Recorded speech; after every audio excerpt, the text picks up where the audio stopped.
Selamat pagi adik-adik semuanya. Selamat hari Minggu buat hari ini. Gimana kabar adik-adik semuanya? Pasti semuanya luar biasa. Dan selamat Paskah buat semuanya dan buat kita semua.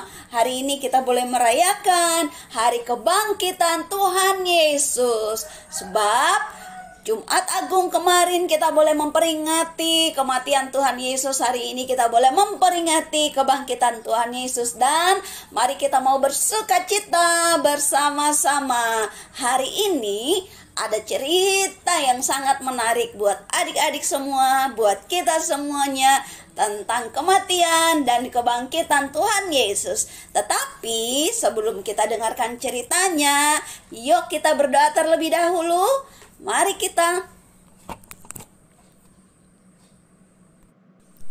kita berdoa.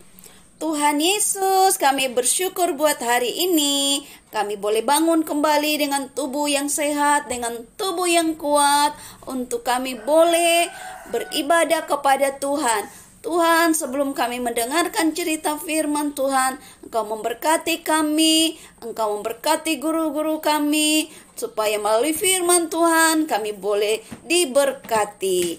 Di dalam nama Tuhan Yesus kami berdoa. Haleluya. Amin. Oke adik-adik, sudah siap untuk dengarkan cerita tentang kematian dan kebangkitan Tuhan Yesus? Yuk kita langsung saja dengarkan ceritanya. Suatu kali Tuhan Yesus membawa murid-muridnya untuk pergi ke Taman Getsemani. Setelah sampai di Taman Getsemani, Tuhan Yesus berkata kepada murid-muridnya, "Duduklah di sini sementara aku pergi ke sana untuk berdoa." Dan ia membawa Petrus dan kedua anak Zebedeus sertanya. Maka mulailah Tuhan Yesus merasa sedih dan gentar. Lalu katanya kepada mereka, "Hatiku sangat sedih, seperti mau mati rasanya. Tinggallah di sini dan berjaga-jagalah dengan aku." Maka ia maju sedikit, lalu sujud dan berdoa. Katanya, "Ya Bapakku, jikalau sekiranya mungkin, biarlah cawan ini lalu daripadaku. Tetapi janganlah seperti yang ku kehendaki, melainkan seperti yang Engkau kehendaki." Dan setelah Tuhan Yesus selesai berdoa, ia kembali kepada murid-muridnya dan mendapati mereka sedang tidur. Dan ia berkata kepada Petrus, "Tidakkah kamu sanggup berjaga-jaga 1 jam dengan aku? Berjaga-jagalah dan berdoalah, supaya kamu jangan jatuh ke dalam pencobaan. Roh memang penurut, tetapi daging lemah." Lalu ia pergi untuk kedua kalinya dan berdoa. Katanya, "Ya Bapakku, jikalau cawan ini tidak mungkin lalu, kecuali apabila aku meminumnya, jadilah kehendak-Mu." Dan ketika ia kembali pula, ia mendapati mereka sedang tidur, sebab mata mereka sudah berat. Ia membiarkan mereka di situ, lalu pergi dan berdoa untuk ketiga kalinya dan mengucapkan doa yang itu juga.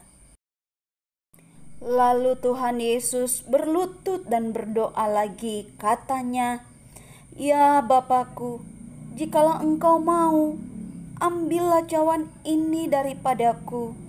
Tetapi bukanlah kehendakku, melainkan kehendak-Mu lah yang terjadi." Tuhan Yesus semakin bersungguh-sungguh berdoa. Tuhan Yesus sangat ketakutan, sehingga peluhnya menjadi seperti titik-titik darah yang bertetesan ke tanah. Maka seorang malaikat dari langit menampakkan diri kepadanya untuk memberikan kekuatan kepada Tuhan Yesus. Lalu Tuhan Yesus bangkit dari doanya dan kembali kepada murid-muridnya. Tetapi ia mendapati mereka sedang tidur karena duka cita. Katanya kepada mereka, "Mengapa kamu tidur? Bangunlah dan berdoalah, supaya kamu jangan jatuh ke dalam pencobaan." Dan waktu Tuhan Yesus masih berbicara, datanglah serombongan orang untuk menangkap Tuhan Yesus. Mereka itu adalah, salah satunya adalah muridnya yang bernama Yudas Iskariot yang mengkhianati Tuhan Yesus, dan juga imam-imam kepala dan kepala pengawal bait Allah serta tua-tua yang datang untuk menangkap dia. Lalu mereka membawa Tuhan Yesus dan Petrus mengikuti dari jauh. Lalu Tuhan Yesus dibawa ke hadapan Pilatus dan ke hadapan Herodes untuk diperiksa apa yang menjadi kesalahan Tuhan Yesus sehingga ia ditangkap. Tetapi Herodes dan Pilatus tidak mendapati kesalahan apapun terhadap Tuhan Yesus. Tetapi orang-orang itu terus saja menuduh hal-hal yang tidak benar tentang Tuhan Yesus. Dan mereka terus berteriak supaya Tuhan Yesus dijatuhkan hukuman. Tetapi Pilatus berkata, "Aku akan menghajar dia, lalu aku akan melepaskannya." Tetapi orang banyak itu terus berteriak. Mereka berkata, "Enyahkan dia, lepaskan Barabas bagi kami." Barabas ini adalah seorang yang dipenjarakan oleh karena pemberontakan dan pembunuhan yang terjadi di dalam kota itu. Dan orang banyak ini menginginkan Barabas yang dilepaskan dan Tuhan Yesus yang dijatuhkan hukuman. Lalu Pilatus berkata, "Kejahatan apa yang sebenarnya telah dilakukan orang ini? Tidak ada suatu kesalahan pun yang kudapati padanya yang setimpal dengan hukuman mati. Jadi aku akan menghajar dia lalu melepaskannya." Tetapi orang banyak yang berada di situ terus saja berteriak. Mereka berkata, "Salibkan dia! Salibkan dia! Salibkan dia!" Mereka terus mendesak Pilatus untuk menyalibkan Tuhan Yesus. Dan akhirnya Pilatus mengabulkan permintaan mereka. Pilatus membebaskan Barabas dan mengabulkan permintaan mereka untuk menyalibkan Tuhan Yesus. Kemudian Tuhan Yesus dibawa di Bukit Tengkorak atau yang disebut Bukit Golgota untuk disalibkan. Kedua tangan Tuhan Yesus dipaku, kedua kaki dipaku, bahkan kepala dipasang mahkota berduri.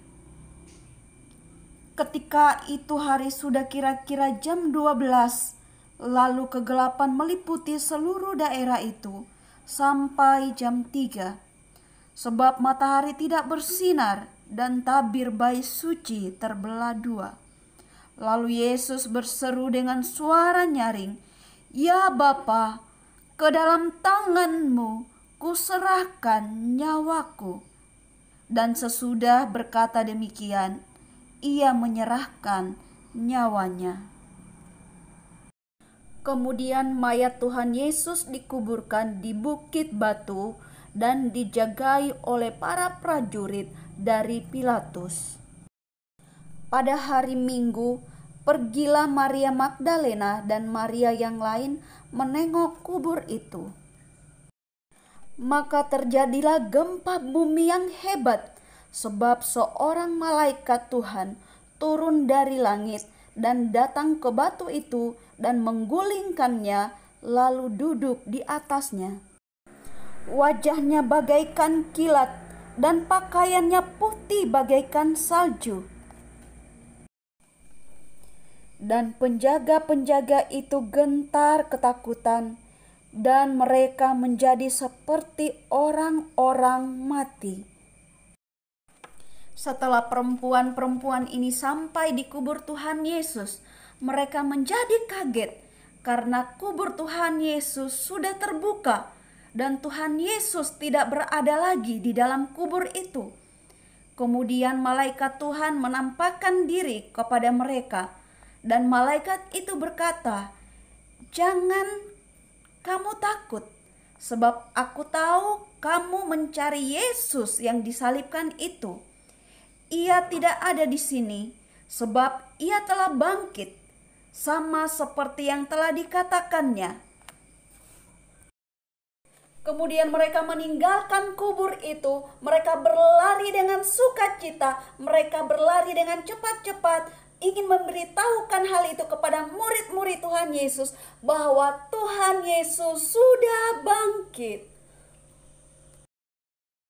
Tiba-tiba Tuhan Yesus berjumpa dengan mereka dan berkata, "Salam bagimu."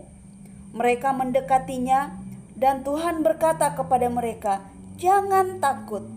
Pergilah dan katakanlah kepada saudara-saudaraku supaya mereka pergi ke Galilea, dan di sanalah mereka akan melihat aku." Nah, adik-adik, kita sudah mendengarkan cerita kematian dan kebangkitan Tuhan Yesus. Nah, adik-adik tahu nggak kenapa Tuhan Yesus harus mati? Dan kenapa Tuhan Yesus harus bangkit lagi? Nah, adik-adik yang dikasih oleh Tuhan, Tuhan Yesus mati di atas kayu salib untuk menebus dosa-dosa kita, supaya kita semuanya diselamatkan, supaya kita semuanya tidak ada yang binasa di dalam neraka. Tetapi kabar baiknya, Tuhan Yesus tidak mati untuk selamanya, adik-adik. Tetapi pada hari yang ketiga, sesuai dengan janji Tuhan, bahwa Dia akan bangkit lagi pada hari yang ketiga. Dan Yesus bangkit lagi dari kematiannya. Artinya adik-adik, Tuhan sudah mengalahkan kematian. Tuhan sudah mengalahkan iblis. Tuhan sudah mengalahkan segala kuasa-kuasa maut. Oleh karena itu, Dia bangkit kembali untuk menyatakan kuasanya, bahwa Dia adalah Allah yang sangat berkuasa, baik di bumi maupun di surga. Oleh karena itu, adik-adik, kita harus selalu percaya bahwa hanya Tuhan Yesus yang sanggup menyelamatkan kita dari dosa-dosa kita. Dan kita harus selalu percaya bahwa hanya Dia Allah yang menjadi juru selamat di dalam hidup kita. Baiklah adik-adik, demikian cerita sekolah minggu pagi hari ini tentang kematian dan kebangkitan Tuhan Yesus. Biarlah kita semuanya boleh diberkati dan kita tetap percaya dan selalu setia hanya kepada Tuhan Yesus. Kita akan tutup cerita sekolah minggu hari ini di dalam doa. Mari kita berdoa. Bapa di dalam surga, kami berterima kasih kepada Engkau karena Tuhan sudah datang ke dalam dunia ini untuk menyelamatkan hidup kami, supaya kami boleh diselamatkan. Tuhan, kami bersyukur Engkau sudah bangkit, mengalahkan maut, mengalahkan segala kuasa-kuasa gelap. Oleh karena itu, Tuhan sudah memberikan kemenangan bagi kami. Biarlah kami anak-anak sekolah minggu terus menjadi anak-anak yang percaya kepada Engkau, menjadi anak-anak sekolah minggu yang setia kepada Tuhan. Ini doa kami, di dalam nama Tuhan Yesus kami berdoa. Haleluya, amin. Baik adik-adik sekolah minggu, semuanya selamat Paskah dan selamat merayakan kebangkitan Tuhan Yesus hari ini. Dan kita akan ketemu lagi di ibadah sekolah minggu, di cerita sekolah minggu, minggu depan. Sampai jumpa. Tuhan Yesus memberkati.